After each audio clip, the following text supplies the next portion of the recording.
Hi everyone, my name is Matthew from NoteFull.com. Thank you very much for coming back this week to see our new series on how we're going to succeed on the writing and the speaking tasks of the TOEFL.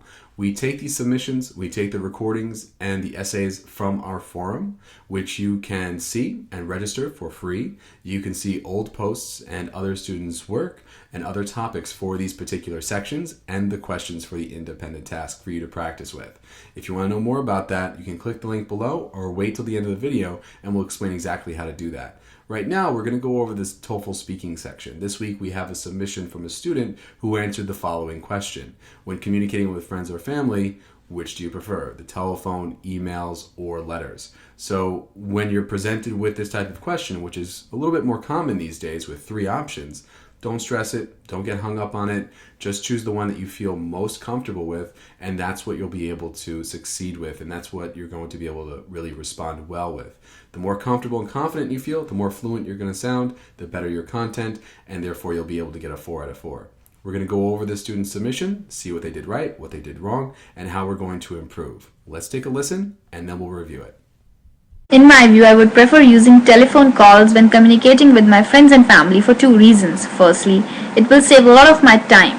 For example, when I was in my high school, during exam, I got some problem in my physics subject. So it was in the night, I called my professor and asked the question, and he really cleared it in a minute. But if I have written it on a mail and letters, that would have wasted a lot of my time. But on call it saved a lot. Secondly, it is more fun. For example, when I was in my college in 2010, I used to live far away from my home, so I called my mother and I used to missed her really very much, and it was really fun talking to her on call. So that's the way I think so. Alright, so I think this was a pretty good submission. What we want to focus on is limiting the content though. Good fluency, nice flow, just a lot to say.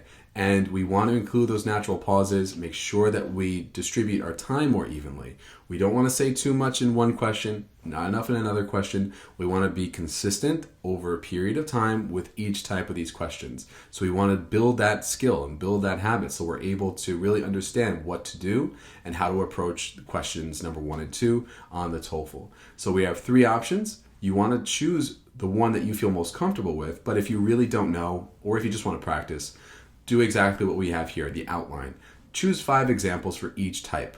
You can just think of random examples that are true from your personal experience that may or may not work. It may work that maybe the first 2 examples are able to be supported and you're able to talk about them and make the connections that are necessary, or they may not be.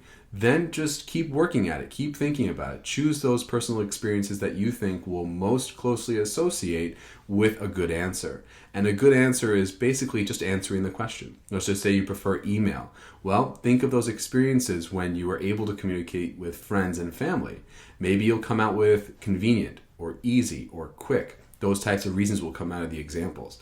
But you will only get those reasons. You will only get the right answer or a good answer by exploring your own personal experiences, by creating this outline, which is going to be really necessary. And it's going to look something like this, where you cross out the latter 2 and then you cross out a couple of the examples, like this student probably did. They chose the telephone, then they chose 2 examples. Let's say they came up with 5 examples. Then they chose the 2nd and the 4th example about their professor and about calling their mother. The only issue that we have here is that we want to make sure that we distinguish both examples. It's a little bit hard because we're saying we're calling the professor and we're calling our mother. The reason why I want you to distinguish it is because you don't want to be repetitive. And it sounds a little bit repetitive here. Not because the student doesn't know what to say, it's that they didn't have enough time. Don't contrast anything for the first example because you probably don't have enough time to do that. You want to do one reason, one example, no problem, have a little bit of extra time, and then contrast at the end. What I would recommend here is just taking both of those examples, choosing the telephone, we'll go from the professor, and then we'll say the subject, which was physics, and then the topic that they were having difficulty with, and that they called the professor.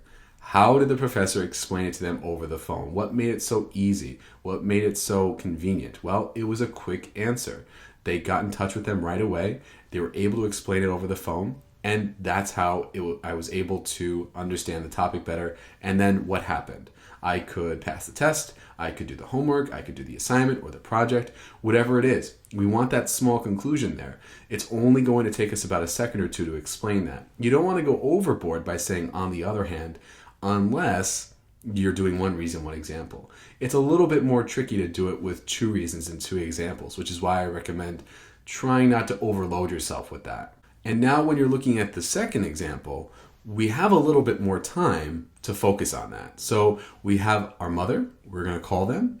When? Well, she said when she missed her. So we want to surround that information with a little bit more context, and we want the time to do it. So we have 6 seconds for the introduction. We cut out that contrasting example, which was fine, by the way. It was no problem. It's just taking up too much of our time.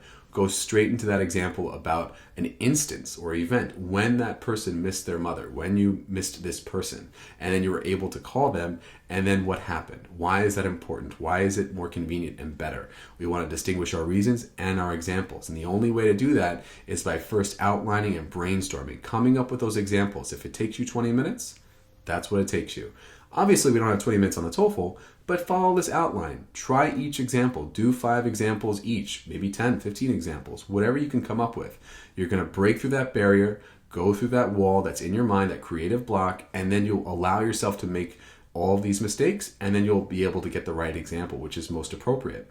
Here, all we have to do is just a little bit of an adjustment, and if we do that, we're able to say why, we're able to say the how and the what, especially with the last example, because we didn't have enough time for that why. We kind of heard it towards the end, but it wasn't going to really explain much because we got cut off. And that's going to bring us to the next point that we've talked about before, which is speed. Allow yourself to speak deliberately and clearly without rushing. That's going to help you feel more composed, more relaxed, and then you'll be able to move forward more easily. So remember, we're going to focus on bringing up examples, getting those reasons, cutting them out by putting 18 seconds on your timer. Then if we focus on the first example here about the professor, it becomes a little bit more obvious that we don't have time for that, because it might take you 25 seconds to say it if you're going to say it a little bit slowly. Don't speak too fast and compromise quality. Get to that point, explain why, transition, and then you're on your way to getting a 4 out of 4. And that's what I want you to do every day. It's that simple, and it's really going to be able to be a skill that you want to develop each day. Just try it. 20 minutes a day.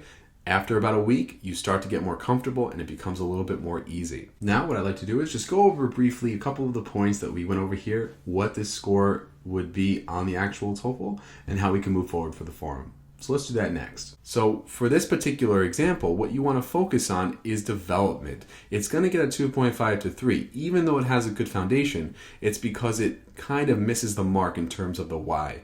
There's too much information, it's a little bit of an overload, and it seems like there's some repetition because there's not enough time to explain everything. There's good energy, good volume level, good fluency, but we want to express that more clearly by really explaining our examples separately. So remember to time yourself separately and then bring it back together in 45 seconds to make it more clear for yourself. That way you get this unconscious awareness about how much time and how much content you can fit within that period of time. And then you too can get a 3.5 to 4 or even a 4 out of 4 to elevate your score to that magic number for most of you, which is a 26 and above. If you're interested in more information about our forum or contacting us personally, stay tuned. We're going to explain all of that to you next. If you're interested in posting your work to the forum, if you want to get your work here reviewed on YouTube, all you have to do is click the link below, go to our forum, register for free. You'll be able to see all the old posts, submissions, and other students' work. Each Wednesday we post new topics, so stay tuned, and we'll be able to post those there for you so you can practice for your upcoming test and build those skills necessary to get a great score. If you have questions for us personally, you can email us at studenthelp@notefull.com. Again, as always, good luck. We hope to hear from you soon, and we wish you the best of luck this weekend for those of you that are taking the test.